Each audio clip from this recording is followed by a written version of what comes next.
श्रीराम समर्थ.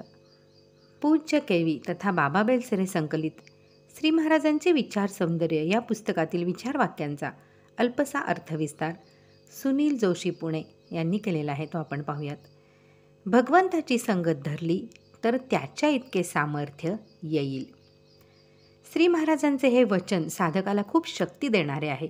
शक्तिदायी विचार असेही आपण याला म्हणू शकतो. भगवंत शब्द भगवान शब्दातून आला आहे. भगवान शब्दातील न संस्कृत आणि हिंदीत हलंत म्हणजे पाय मोडलेला आहे. भगवन, भगवान, भगवती असे शब्द हिंदी व संस्कृत भाषेत असतात. भगवान कोणाला म्हणावं याचा स्पष्ट उल्लेख विष्णू पुराणात आहे. ऐश्वर्यस्य समग्रस्य धर्मस्य यशश श्रियः ज्ञानवैराग्ययोश्च षण्णां भग इति रणाः. समग्र ऐश्वर्य, समग्र धर्म, संपूर्ण यश, संपूर्ण श्री, संपूर्ण ज्ञान, संपूर्ण वैराग्य या 6 लक्षणांनी युक्त असलेल्याला भगवान म्हणतात. तर अशा षडैश्वर्य संपन्न, सर्व शक्तिमान, सर्व भवन अशा भगवंताची संगत धरली तर त्याच्या इतके सामर्थ्य येईल असे महाराज म्हणत आहेत. यातला दुसरा शब्द आहे संगत. या शब्दाची संगती, सत्संगती अशी इतर रूपे होतात. यात मुख्य शब्द आहे संग. संस्कृत शब्द आहे. मराठी आणि हिंदीत याचा अर्थ सोबत, साथ, बरोबर असणे असा असला तरी मूळ संस्कृत अर्थ आसक्ती, अतिशय प्रेम, अटॅचमेंट असा आहे. गीतेत ध्यायतो विषयान् पुंस संगस्तेषुपजायते संगात संजायते कामः कामात क्रोधो विजायते. या श्लोकात संग हा शब्द येतो. तर गुरूंविषयी, देवाविषयी, आध्यात्मिक साधनेविषयी अतिशय प्रेम, आसक्ती, संगत, सत्संगती होय. पुढे श्री महाराजांचा धरली तर हा शब्द येतो. संगत राहिली तर ठेवली तर असे शब्द नाहीत. याला विशिष्ट कारण आहे.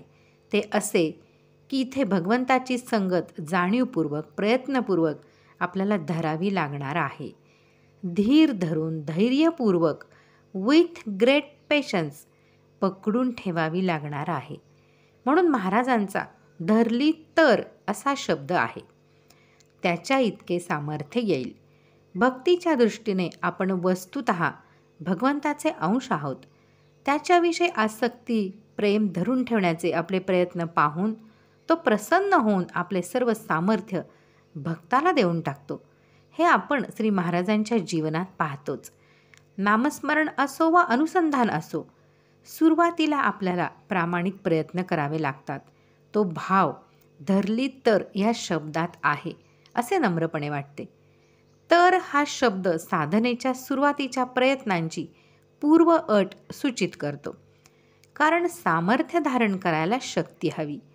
ते सामर्थ्य प्रयत्नांच्या तपश्चर्येतून निर्माण होणार आहे आणि प्रयत्नांचा शेवट तर शरणागतीत ठरलेलाच आहे. वेदांताच्या दृष्टीने जीवो ब्रह्मैव नापरहा असल्यामुळे ब्रह्माची सर्व दैवी शक्ती जीवात आहेच.